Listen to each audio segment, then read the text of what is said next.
Hello, I'm Luca De Giglio, and this is the Web3 in Travel podcast, where you can learn about crypto, blockchain, and how the new internet will change travel.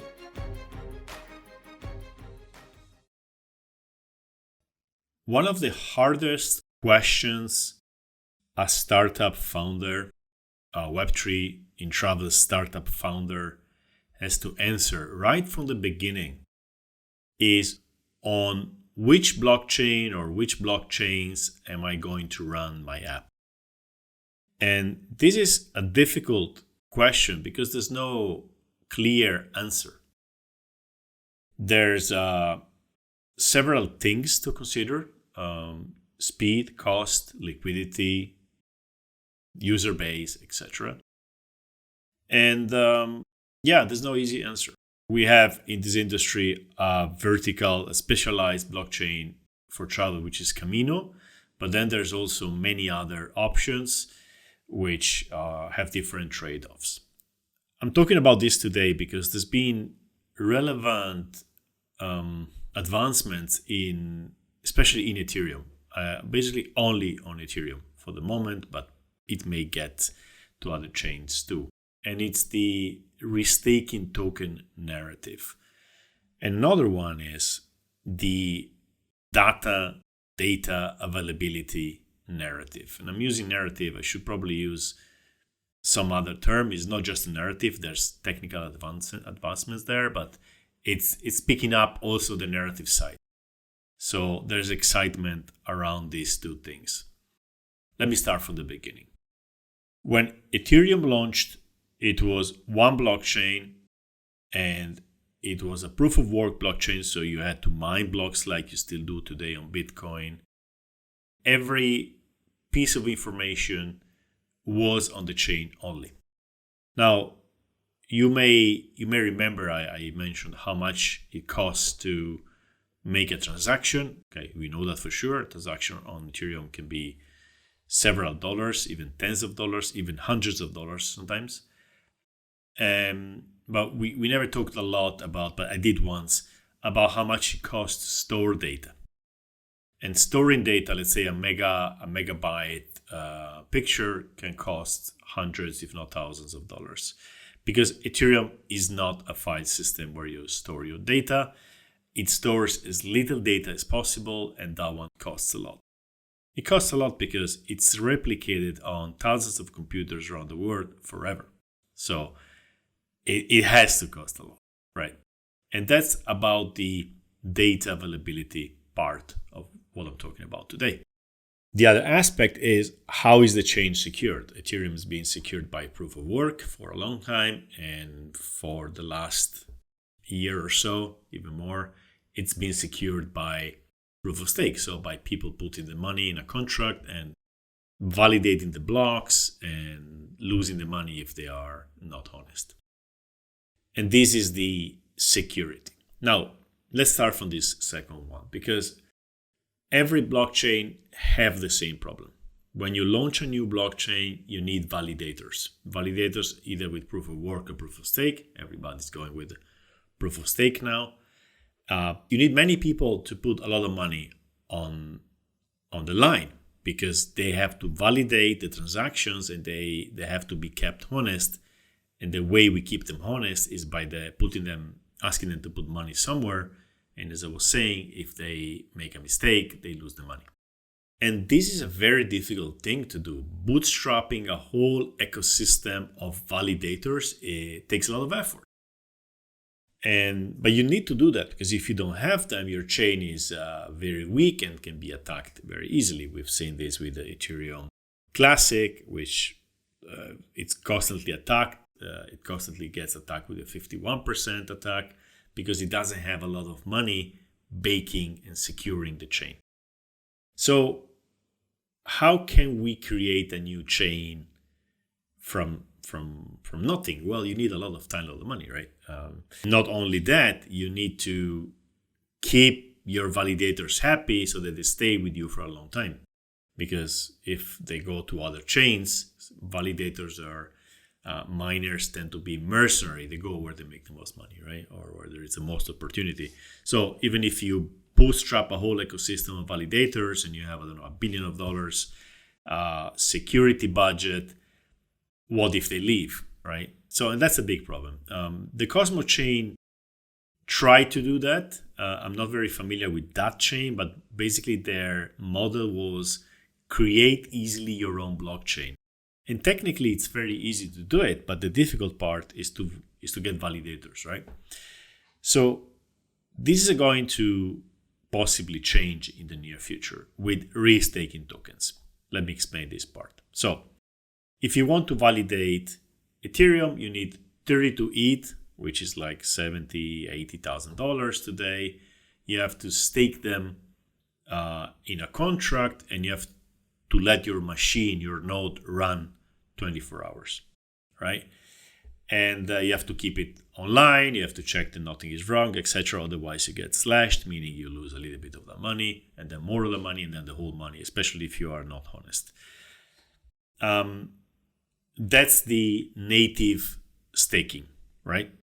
Then there is liquid staking. Projects like Lido allow you to, without any node in your home, without any machine, to simply stake 1 ETH, for instance, or even less, and get in exchange a liquid staking token, meaning it's a receipt, right? You give them through the smart contract 1 ETH, and they give you in return 1 STETH, which is a Lido staked Ether, and you can sell it. You can do DeFi stuff with it because it's basically a secure receipt of the ETH. So if you give it to somebody else, they can later go to Lido and get the ETH back. But then why would you get the ETH back? Since it's got more or less the same value, there's a very small difference. And then you go to liquid staking token, right?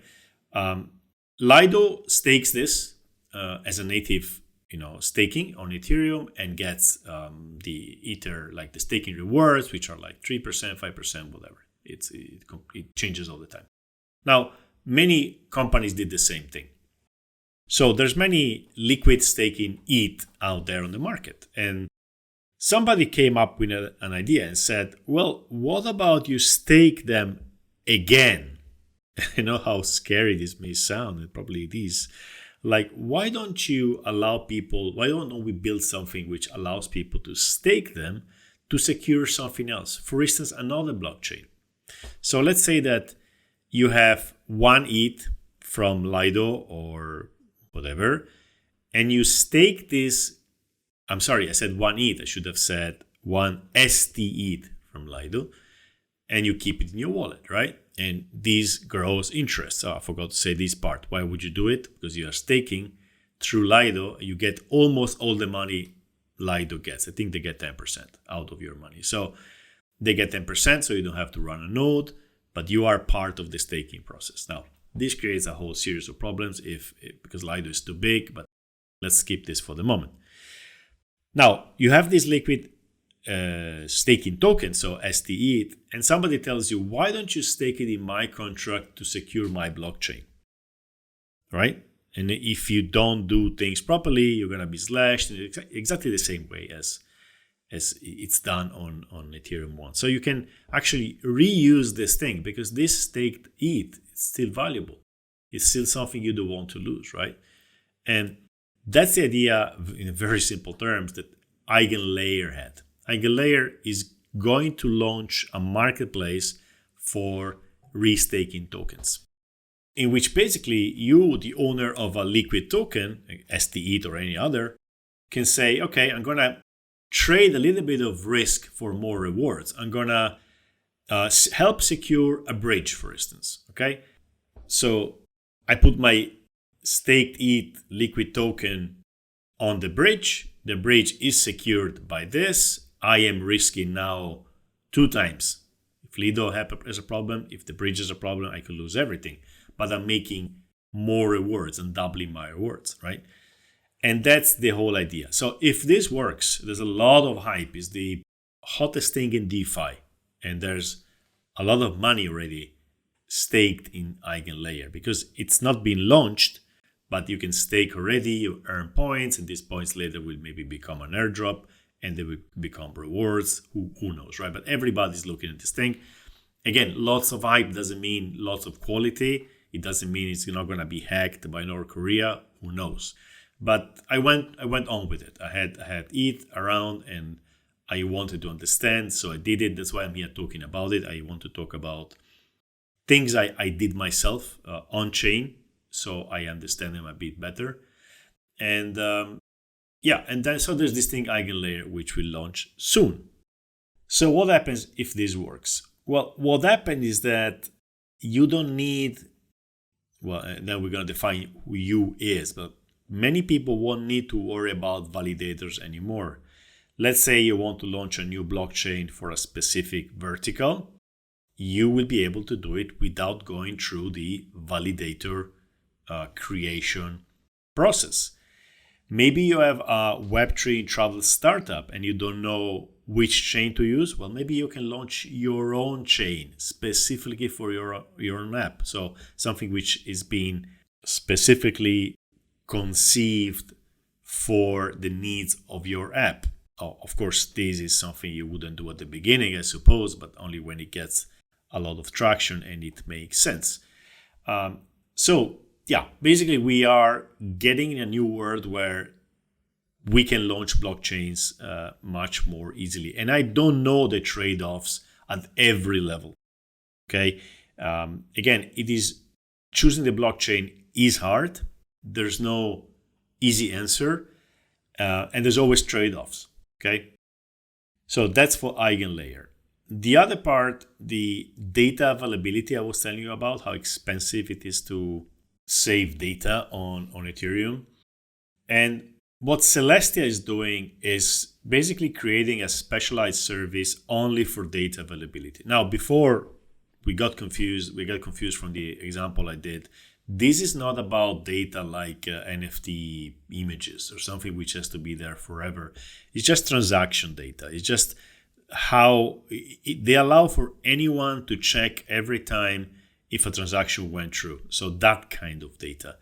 So it's very specific to the blockchain. But again, it's another big step toward the modularity of the Ethereum ecosystem, where you are basically separating the concerns in different areas. Okay.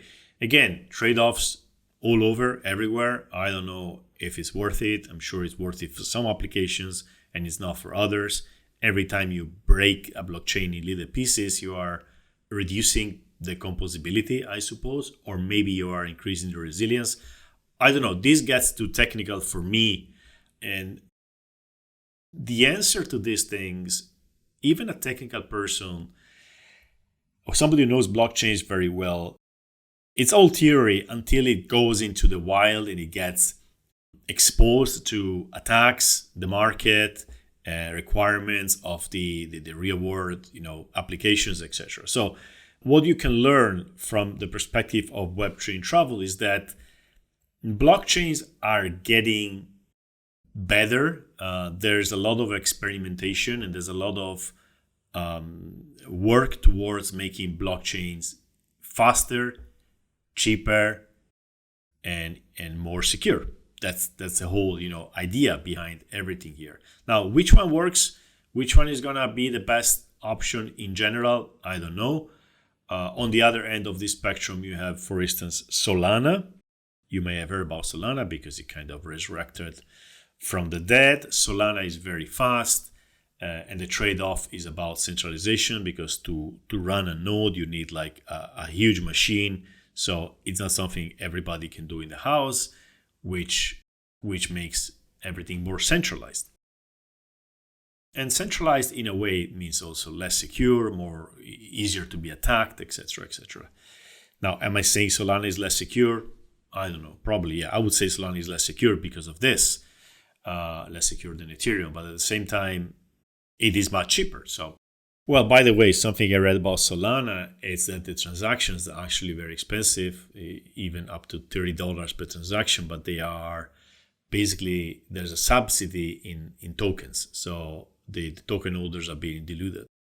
And you're going to say, what? But the token is going up. Well, there's always a delay between what the market what happens on the field and what the markets perceives as relevant. So anyway, lots of new things in the restaking area and data availability area. So will we see new blockchains? Maybe we will see new bridges. Pretty sure. I think we're gonna see a lot of small projects which before couldn't even start, and I'm talking about infrastructure projects like bridges and blockchains and stuff like this, even oracles, which before were not possible because of the validator problem and now are possible. Does this make your choice to about where to launch your app easier? No, it doesn't. It makes it even more complicated. So I'm sorry about that. The ideal situation from the point of view of the startup would be like this one chain which is very quick, very cheap, and very secure. But maybe we get there one day. Maybe we're going to have more, interoperability between these chains. Who knows? Today is certainly a difficult decision. Maybe the most important parameter of a blockchain is its liquidity. Now, of course, Ethereum has the most liquidity and you wouldn't touch it because it's too expensive. So again, the choice is between amongst many parameters, but one of the most important is the liquidity. So how much money is on that chain? So if there's money, there's probably people. If there's people, there's probably potential customers there. If there's liquidity, there's probably bridges, so you can attract other customers coming there.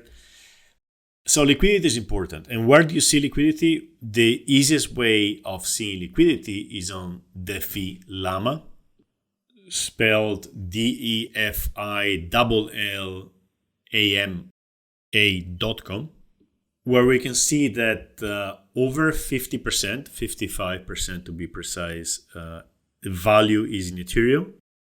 Then we have Tron. Tron is very big with stable coins in many countries.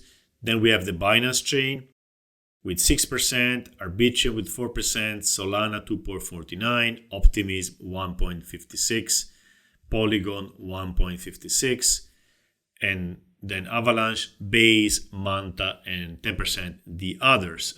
Base is an interesting one because I have a hunch that when retail comes, so retail meaning people who are not in crypto and they just appear, like the tourists, right? People who appear just for a year during the bull market, they're gonna go through Coinbase, which has this Base chain, because that's the easiest way, right? Binance is being kind of stopped, especially with the fiat on-ramps.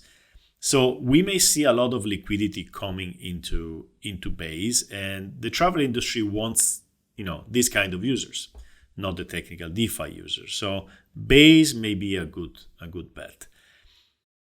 The layer 2s of Ethereum like Arbitrum and Optimism are good because exchanges tend to have withdrawing, capabilities, so you can put your euro or dollars in one of these exchanges and then get out in ETH on Optimism or Arbitrum, for sure, Polygon too.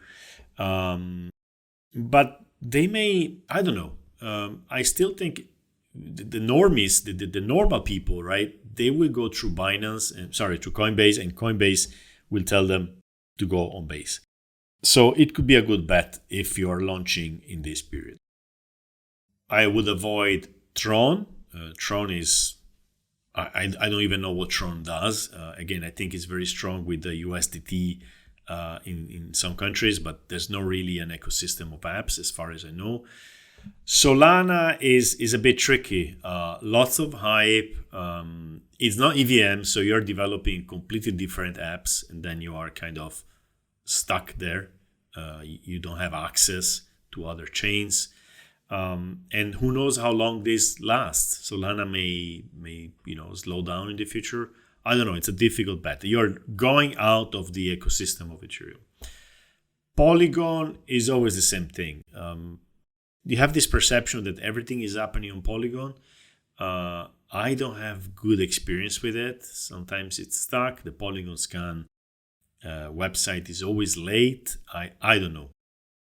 I don't have experience with Avalanche, apart from getting an airdrop last year or 2 years ago.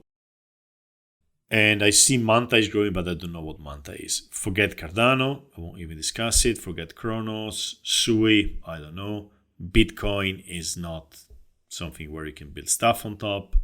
Forget Pulse Chain. It's a scam chain.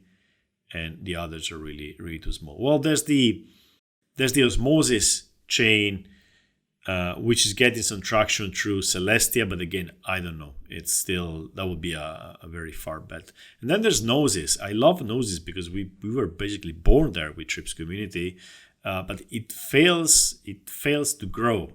It's very serious, very safe, very cheap, German-based. They have many products. Gnosis are the ones who launched the safe. Like they have like $80 billion locked in those safes. That doesn't mean they have that money, but we use safes, right? And most people use safes, and they were built by Gnosis. But the blockchain hasn't yet started to grow. They have $240 million. Well, they have grown a lot recently. Since last October, they had 60 million. Now they have 240 million, but they're very far from the billions of other chains.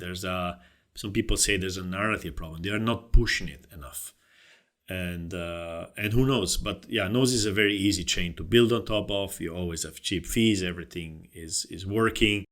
Tooling is there. So it could be an idea for your stealth phase, or like to launch without worrying too much about the chain. You do it there, and then you're going to move to some other, or they grow a lot. I don't know. I am a node operator. I'm a staker with them. So I'm really close to this chain. I like it, but I couldn't really recommend it as a safe bet for launching a startup. Defilama is a very nice tool to compare chains, where you put two chains together and you see a few parameters, a few KPIs. I'm sorry. And I wanted to check Camino, but they haven't picked it up yet. I think I searched for it and I couldn't find it. That would be nice to compare. And oh, by the way, Optimism did something incredible last week. It's called retroactive PGF. So it's called retroactive public goods funding, which basically means an airdrop for people who help the ecosystem. They basically look at what happened in the last, year or two on the Optimist chain. Who built tooling, who built apps, whatever. I didn't go deep into this.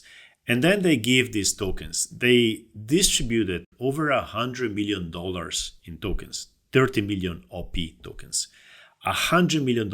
I know of projects who got $500,000, $1 million. So and they are the leaders in this concept. There may be others in the future if this is successful. So building an Optimism today could, down the line, help you get this money. You basically have to do something useful. The community, so the people who vote, there's some delegate people who vote, have to consider your activity useful for the chain. You don't have to do something for the chain. You can do something for yourself, right? As long as this brings users in and transactions, and then they say, okay, we're gonna assign to these people such amount of money, and it can be a lot of money. So that's another aspect to consider when you choose a chain. I don't know the details, but I'm pretty sure Camino kind of does the same. So Chain for Travel, I don't think they give it later, but it's kind of an agreement. Probably you talk to them, build on our chain, and you're gonna get some other tokens. I suppose that's the way it works. And yeah, if you have any project with certain size, maybe you raise good money, before you choose a chain, try to talk to them. Sometimes they give you incentives, not only Camino, not only Optimism, but basically all of them, because every chain wants activity, right? And if you can convince them that you are going to bring activity, they will probably give you something. So there's grants, and there's many ways to try to get them. So consider this when you're deciding to go on a blockchain. And then, of course, there's the option of multi-chain. Probably not a good option when you launch, maybe later down the line. Multi-chain meaning your app can be accessed by different blockchains. Many DeFi apps have this option. But every blockchain, every layer 2 has its own little things you have to be careful with. You are tapping into more liquidity. At the same time, you need to reconcile everything happening on the app. So that's a very challenging thing to do. So you do it if your app is simple and if you have enough, resources to keep the whole thing working. It's like working with different databases and having to keep them synchronized, basically. Not an easy thing to do in blockchains. So how would you take this decision? I would simply write an Excel file with all the things you need. So how much you can pay per transaction. Maybe you need very cheap transactions. Maybe you can afford 10, 20 cents per transaction. If it's a booking worth hundreds of dollars, why not? If it's like some transaction which has to happen more often, nothing comes to mind at the moment. Travel tends to be high value, so we could, you could consider not super cheap chains. Liquidity, how much liquidity you need? Do you even need liquidity? Sometimes apps are not even touching money, right? If you're dealing with NFTs, how is the NFT tooling? Is the chain explorer, so the Etherscan of your chain, showing the NFTs or not? Because if it doesn't show them, people will ask you, what about wallets? Do they show the NFTs? There's really many considerations, but the best thing, in my opinion, is to write down all the things you want from a blockchain and then compare the chains and then make a decision. That's what I can say at this stage. Is very app dependent. It's really dependent a lot on your use case and on your market, I would say. There are chains which are very strong in some markets and completely absent in others. There's a growing divide in general between Asia and the West. There's a lot of stuff happening in Africa we don't even know about. So it also depends a lot on that. What can I say? Good luck with your decision. Try to postpone it as much as you can. Stay neutral. So if you have to change chain or add a new one, hope that make it so that it's not a big thing to do. And good luck.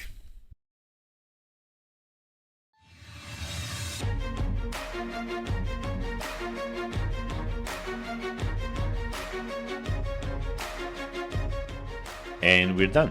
Thank you for listening to this episode. For more insights, follow me on Twitter at Tripluca, TRIPLUCA.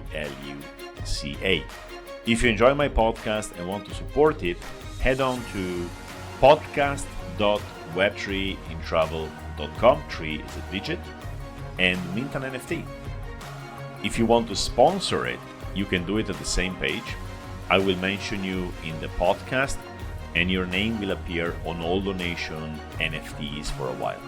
Thank you, and ciao.